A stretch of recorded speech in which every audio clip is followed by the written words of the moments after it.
As pessoas sempre perguntam para a gente como a gente começou a se introduzir nesse mundo do BIM, de fazer projeto. Então, tudo começou, né, na escolha do tema do TCC. Então, assim, ele traz um pouco sobre o panorama, né, do BIM na compatibilização de projetos. A gente fala sobre a inconsistência e as dificuldades de comunicação que são encontradas nos processos de projeto atuais, né, que pela falta de coordenação, pela visualização 2D dos componentes que a gente tem. O BIM na indústria da construção é uma realidade que está cada vez mais presente nos países aí afora e no Brasil está começando cada vez mais forte. E o grande porquê que a gente tem aqui é como que eu posso ter informações compatíveis e confiáveis durante todo o fluxo do processo de projeto, viabilizando a concepção e visualização de um modelo fiel ao edifício que será construído. Então aqui a gente tem tudo do conceito BIM, né? Informações compatíveis e confiáveis, projeto semelhante àquele real que será construído, visualização 3D. Então o BIM é meio que a resposta para essa pergunta dos problemas de projeto que a gente encontra hoje nos modelos convencionais. Então, né, por que utilizar o BIM na compatibilização? Nós temos um guia, né, da Universidade da Pensilvânia que ele traz os 25 casos de uso do BIM, onde laranjado aí a gente tem a frequência com que esses usos são utilizados e em azul o benefício percebido pelos usuários com relação a esses usos. Então a gente tem aqui várias coisas: coordenação 3D, revisão de projetos, design autoral, projeto de sistema construtivo, então tem de tudo aqui, né? Mas vamos nos atentar aqui para o primeiro, aquele que é visto como maior benefício e com aquele que é mais utilizado também, que é a coordenação espacial 3D. O que é isso, né? O próprio guia ele define que é um projeto que se utiliza de um software de detecção de interferências para identificar os conflitos comparados os modelos tridimensionais de diversas especialidades, eliminando os principais conflitos antes da etapa de execução. O conceito BIM, né? Eu trouxe aqui para vocês um conjugado, né, de significados do BIM, um que é feito pelo Eastman e outro pela National BIM Standard. Então, o que vai ser o BIM? A sigla BIM significa Building Information Modeling, modelagem das informações da construção. Ele pode ser definido como um modelo ou uma representação digital, né, que vai representar as características físicas e funcionais de uma edificação. Ou seja, ela vai conter geometria e dados precisos da edificação. Ele vai servir como recurso de compartilhamento entre os profissionais e também vai servir como base confiável de dados, né? Você vai ter dados confiáveis através do modelo BIM, que vão poder ser usados no suporte à construção, na fabricação e na aquisição. E esse modelo BIM, ele abrange todas as etapas construtivas, né? Desde o planejamento até a etapa de construção e, posteriormente, a etapa de manutenção. Então, na metodologia do trabalho, ele vai começar com a revisão bibliográfica, caracterização da pesquisa, aplicação dos conceitos, né, a segunda etapa, onde eu vou fazer a modelagem dos projetos arquitetônico, estrutural, hidráulico e sanitário no Revit, identificação na literatura das principais interferências entre as disciplinas, criação de um roteiro de conflitos com base nas principais interferências estudadas, criação do modelo integrado para a obtenção do relatório de interferência no Clash Detection, no Navisworks 2019.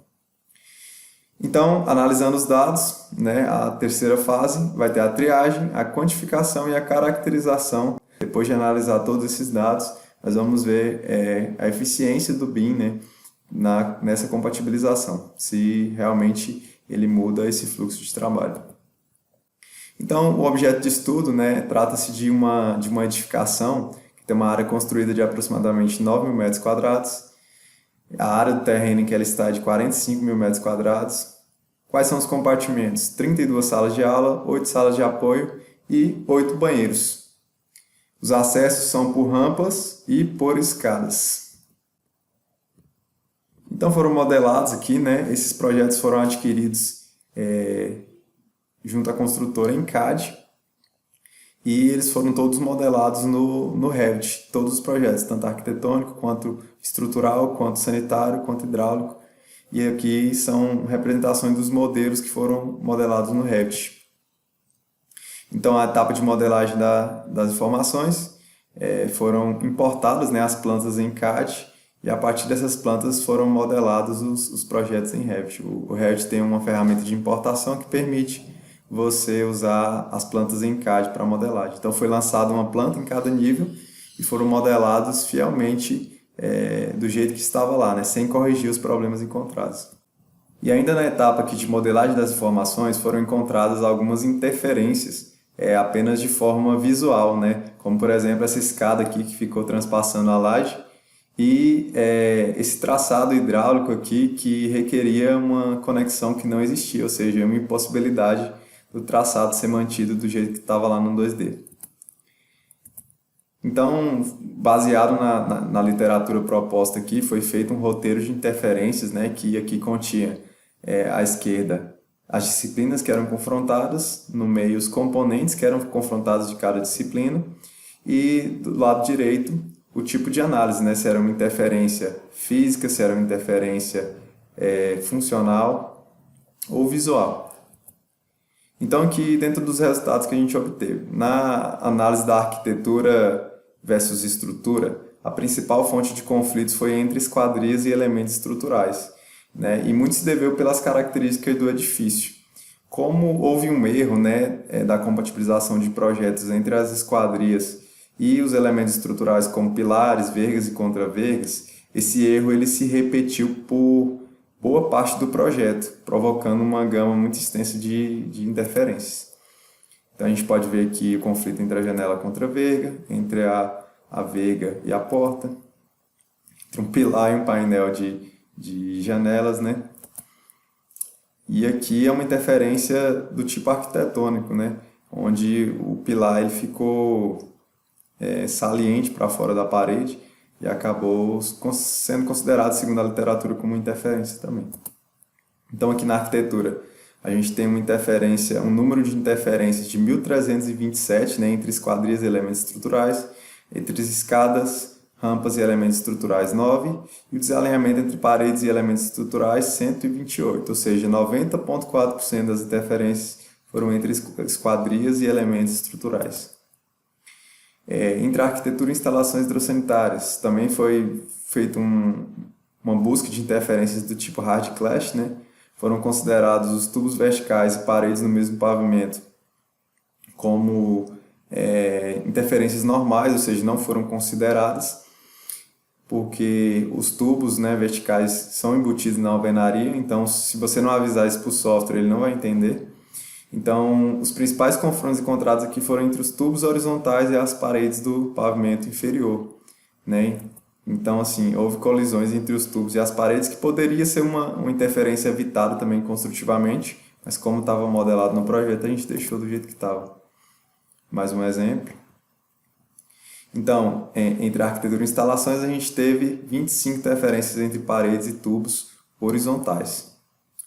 Agora, utilizou também o hard clash de 1 milímetro, né, a tolerância de 1 milímetro, e também a análise visual. Foram consideradas como interferências os furos em pilares e vigas, e para a laje foram considerados apenas os furos que precisariam mudar de posição. Então a gente tem aqui uma interferência entre o tubo e a viga. A gente tem aqui a alocação de um registro, né, dentro do pilar. E no final a gente tem os resultados, que foram 114 interferências entre pilares, tubos, conexões e registros, 2 entre relocações de furo na laje, né, por colocação de tubulações sanitárias em locais indevidos, e 210 interferências entre vigas, tubos e conexões. Então 64% das interferências aí foram entre pilares, tubos e conexões. Entre arquitetura e arquitetura, nós fizemos um soft clash com tolerância de 5 milímetros, né? Ou seja, a intenção era ver se os elementos atrapalhavam a funcionalidade um do outro. Não foram detectados problemas de paginação nos pisos e não foram detectadas interferências entre pisos e portas. Então, aqui entre estruturas e estruturas, nós fizemos um hard clash de 1 milímetro, interferências entre as vigas inclinadas e as vigas baldrame superior. Foram algumas interferências encontradas. Isso aqui foi uma incompatibilidade entre o modelo estrutural do edifício e as rampas que foram modeladas em um projeto estrutural separado. então não houve compatibilização e acabaram tendo colisões, né, entre a baldrame e a viga da rampa, segundo o modelo que estava construído. E o terceiro foi entre instalações hidráulicas e instalações sanitárias, né? A gente teve conflito entre tubulações e também aqueles conflitos do tipo de traçado, né? Erros de traçado por conta da visualização bidimensional. Então a gente tem aqui os conflitos entre as tubulações e no final a gente vê que 16 conflitos foram entre tubulação hidráulica e sanitária, 2 por alteração da tubulação devido à dificuldade de cumprir com o traçado original e 4 pela falta de espaço para alocação de conexões, ou seja, 73% foram colisões entre tubos. E na análise dos resultados, a gente pode entender que às vezes vão ter inconsistência, né, na nossa detecção de interferências. Por quê? O software de modelagem, às vezes, ele, na forma como ele modela os seus elementos, ele acaba gerando fragmentos, né? É tipo uma fragmentação do modelo que podem ocorrer interferências, como por exemplo nessa viga aqui que colidiu com a janela. Na verdade, ela não está colidindo, mas por conta de uma inconsistência no modelo, né, ela acabou contando com uma interferência. A gente triou, né, todas essas interferências e retirou essas inconsistências dos resultados para não prejudicar os resultados. Então aqui, ó, 79% das interferências foram entre arquitetura e estrutura, muito por conta das repetições da colisão entre esquadrias e elementos estruturais, né? Então, assim, 1.468 interferências foram encontradas ali. E 17,6% foram entre estruturas e instalações, né? Que é uma quantidade bem considerável também de interferências que a gente só iria perceber lá na hora de executar esse projeto. Então, a partir dessas análises, a gente pode entender que a maior parte das interferências do confronto foi entre projetos arquitetônico e estrutural, né? Mostrando a importância da gente considerar essas interferências e fazer essa compatibilização durante a execução dos projetos. E 92,4% das interferências foram detectadas de forma automática, mostrando aí a capacidade dos softwares e do conceito BIM de detectar essas interferências de forma muito eficaz. E, por último, a disciplina de estruturas ela esteve envolvida em 94,7% dos conflitos, né? Ou seja, é muito importante a gente fazer essa compatibilização da disciplina de estruturas com as demais disciplinas, considerando todas as interferências ali que a gente vai ter, as interações, né? Então, as considerações finais, os desafios que a gente vai encontrar, né, na implementação desse tipo de tecnologia, como as especificidades do projeto, as inconsistências do modelo que a gente falou, a limitação na capacidade dos computadores, né? Quanto mais informações eu dou para o meu modelo, mais pesado vai ficando para processar. As limitações do software de modelagem, né? Como eu usei um software só para todos os projetos, ele é limitado em algumas coisas e acaba que isso atrapalha também na compatibilização de deixar o meu modelo real como deveria. E a mudança de paradigma, né? Que é uma forma totalmente diferente de projetar quando você sai do 2D para projetar em BIM, né? Então, assim, você tem que mudar toda a sua mente para conseguir entender esses conceitos. Por isso é importante estudar o BIM antes de mexer em qualquer software BIM. E os benefícios, né? A visualização 3D e a parametrização, a automação das detecções de interferências, a interoperabilidade entre os softwares, o aprimoramento do processo de compatibilização e a confiabilidade do processo de detecção de interferências, né? A gente vai ter detecções de interferências ali que vão ser bem confiáveis, ou seja, a interferência que era detectada antes a olho nu, né, pela sobreposição de projetos, que ocorreria o grande risco de ter várias omissões, a gente pode usar a tecnologia a nosso favor para que o computador possa encontrar essas interferências. Aí nosso trabalho vai ficar a cargo de fazer essa triagem que a gente fez aqui no projeto. Então a gente tem cada um aqui desses benefícios. A sua figura ele não vai ser extinto, né, por causa do BIM, mas ele vai ter que se adaptar, né, a diversas formas de trabalho colaborativo. Então, essa figura do coordenador, além dele ser a figura central ali na compatibilização, ele também vai ter o BIM, né, os servidores, a colaboração, a interoperabilidade a seu favor para fazer esse processo. Então, para projetos institucionais, né, como nesse caso foi um prédio institucional, um prédio público, a gente também tem um BIM como um grande aliado, né, porque ele permite a economia nos projetos, ele permite maior transparência nos projetos para licitações, ele permite mais rapidez nas execuções, né, por conta de não terem erros muito explícitos no projeto.